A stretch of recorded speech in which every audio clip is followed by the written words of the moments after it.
Madam শুনুন না, আপনার কাছে পুরনো জামা কাপড় হবে? আসলে আমার ছেলে মেয়েকে পড়াতাম, আমাদের তো আর অত ক্ষমতা নেই যে টাকা দিয়ে জামা কাপড় কিনে আনবো। যদি থাকতো দিলে ভালো হতো।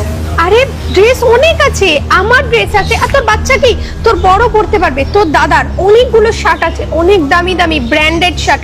তোর দাদাকে তো জানিস, আজকে একটা কিনলো, কালকে একটা কিনলো, দুদিন পরলো, তারপরে পরলো না।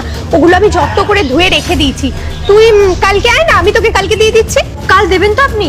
আরে হ্যাঁ, তোকে চিন্তা করতে হবে না, কালকে আমি দিয়ে দেবো। আমি এখন আসি, আমার অনেক দেরি হয়ে যাচ্ছে। ঠিক আছে।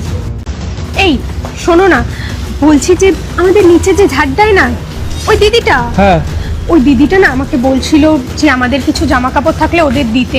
ওর বাচ্চাগুলোর নাকি জামা কাপড় নেই পরার মতন। দেখো আমরা তো এত জামা কাপড় কিনি, সব নষ্ট হয়, আর তুমি তো রোজই নতুন নতুন কিছু কিনতে থাকো, এক দুদিন পরো তারপর আর পরো না। আমি সেটাই ওকে বললাম, আমি ওগুলো তো সব যত্ন করে রেখে দিয়েছি, ওকে দিয়ে দেবো, ওর হাজবেন্ডও পড়তে পারবে, ওর বাচ্চারাও পড়তে পারবে। না না, একদম এসব করবে না। তোমাকে কে বলেছে এসব করতে? ওই জামা কাপড়গুলো কত দাম জানো? কত এক্সপেন্সিভ ওগুলো। তুমি পাগল হয়ে গেছো নাকি? ওই জামা কাপড়গুলো যেরকম ঘরে আছে ওরকমই যেন থাকে, কাউকে দিতে হবে না। ওইসব জামা কাপড় বেশি হয়ে গেছে বলে কি বিলাতে হবে নাকি? ওইগুলো যেখানে আছে সেখানে যেন থাকে, অত ভালোবাসা দেখাতে হবে না সবার জন্য। ঠিক আছে, জামা কাপড়গুলো যখন তোমার, তাহলে আমি দেবো না, কিন্তু আমার জামা কাপড়গুলো তো দিতে বাধা নেই, আমারগুলো তো আমি দিতেই পারি। না, কোনো দরকার নেই।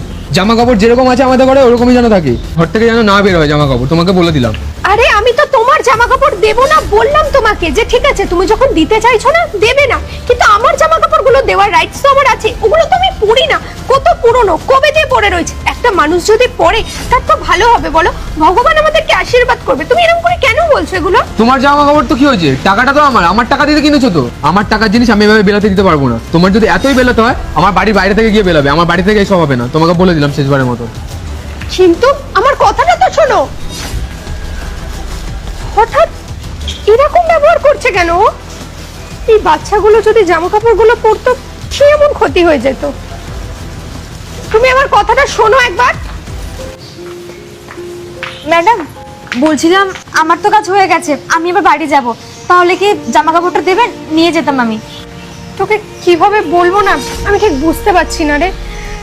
কিন্তু তোর দাদা না জামা কাপড়গুলো দিতে বারণ করেছে, বলছে এত দামি দামি জামা কাপড় তোদেরকে দেবে না। কিন্তু তুই একদম মন খারাপ করিস না, দেখ আমার বিয়ের আগে না অনেক কিছু আছে, ওগুলো আমি তোকে দিয়ে দেবো, তুই চিন্তা করিস না। ওগুলো তোর দাদার টাকায় কেনা না, ওগুলো আমার বাবার টাকায় কেনা, তো তোকে চিন্তা করতে হবে না। তুই কালকে আয়, আমি সব কিছু যত্ন করে রেখে দেবো, তুই নিয়ে নিস।